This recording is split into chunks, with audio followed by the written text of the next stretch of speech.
이겨서 이 금메달을 가져갔습니다. 근데 지금은 내가 잘못된 걸 알고 지금 Who that? Who that?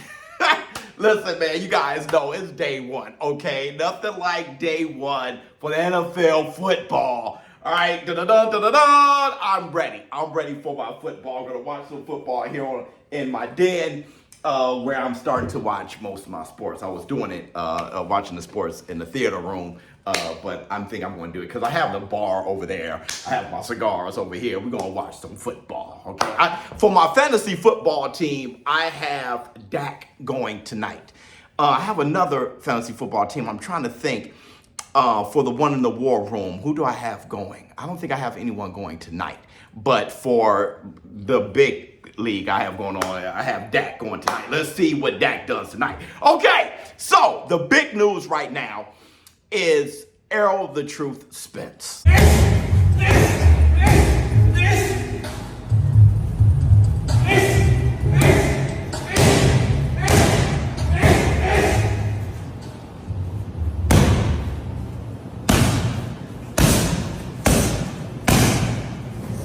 He's back sparring, okay? What do I think about all of this? Well, first off, I want to say there's stuff I know about Errol Spence's future in boxing that I have sworn to secrecy and I just can't mention. It's not that for sure it's going to happen, but these are the things that I've been hearing. And, I just really can't say anything. And it didn't surprise me to see video of him hitting the mitts and working out. If you look at his physique, you can tell he's been working out. My assessment of his mitt work right now, he looks rusty, as he should. He looks rusty. Looks like he's pushed his punches a little bit. He always kind of pushed his jab though. But it looks like he's taking it light, probably warming up. You're not going to see everything he's doing. His physique, his body looks well conditioned. He looks healthy.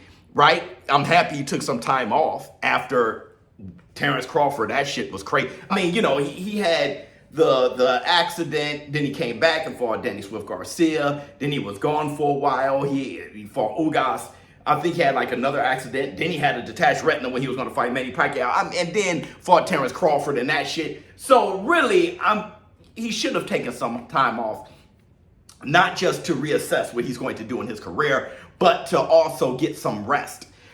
Immediately after he lost to Terence Bud Crawford, he announced that he's going to 154. You saw it on his Instagram when he updated his bio and all over his socials. And then, over a year ago now, he entered the ring with Fundora. Looked like he was going to come back for Fundora. That didn't happen.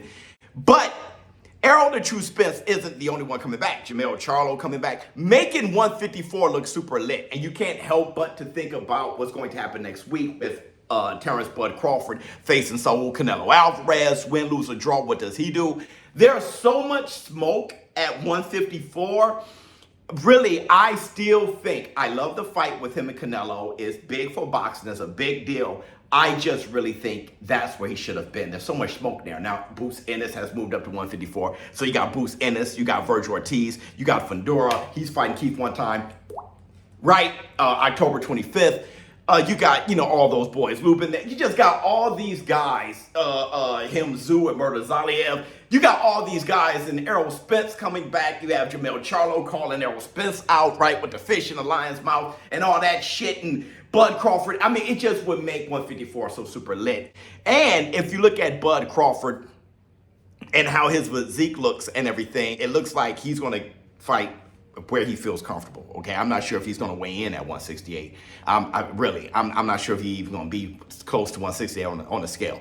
And I think that's good because he can cut down to 154 very easily, right? So I hope this isn't the end of the road for Terence Bud Crawford.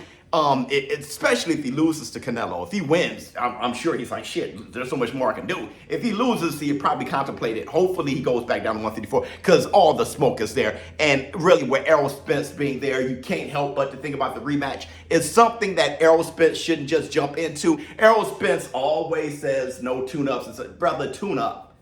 That was your problem. and getting your ass whipped, no tune-up. While Bud Crawford tuned up with David Ebenezer, and everybody thought it was a bad idea. I knew it was a great idea. Get to the bag, number one, and then number two, get a tune-up before Errol Spence.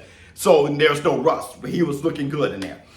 Errol Spence, get you a tune-up at 154, and a rematch with Terence Crawford. There's some more money, especially for Terence, because Terence goes from Errol Spence, then he has a Madrigal fight, but then Canelo, so those two huge fights, and if he loses to Canelo, he can still leverage that to get a big bag against an Errol Spence, and even further, a Jermall Charlo. I mean, there's bags to get, okay? So, I mean, I know Bud is long in the tooth, but they all are. Jermall's getting long in the tooth, Errol Spence long in the tooth. They all are. Errol Spence, I think him and Canelo's the same age, though. I think he's a little bit older than Canelo. Yeah, he's older than Canelo, but just by a little bit. So, I mean, listen, man, they could just, down the stretch, they can all get to the bag, and there are a combination of matchups we just haven't seen from those guys.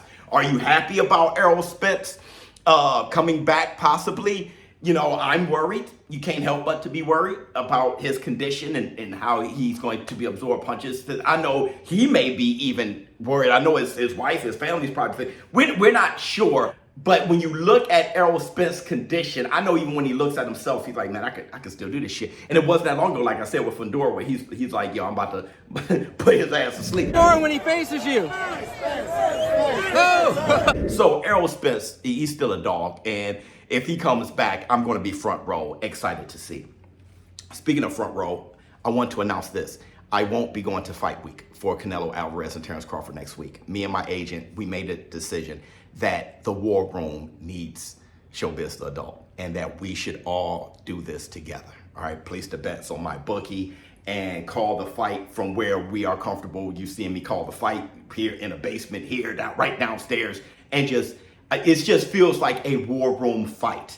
All right, with all the shit we've been talking with each other, we're going to do it old school, how we've been doing it all Fight Week instead of traveling. So I'm here with you guys all next week. Also, I want to say this. This is a huge story, at least for a huge Roy Jones Jr. fan like myself. Roy Jones Jr. has been gifted the gold medal from Park Soo-hyun himself. The guy who they robbed Roy Jones Jr. of the gold medal in the 1988 Olympics. Most dominant things I've seen. The winner is on point 3-2 in the blue corner. Well, there it is. Park And he got the gold medal, and he never felt good about it. Check out what he said here. The very moment my hand was raised, I knew something wasn't right. Intuition. Afterwards, the press started attacking me when I had absolutely nothing to do with the result. All I did was fight my heart out in the ring like an Olympic boxer would.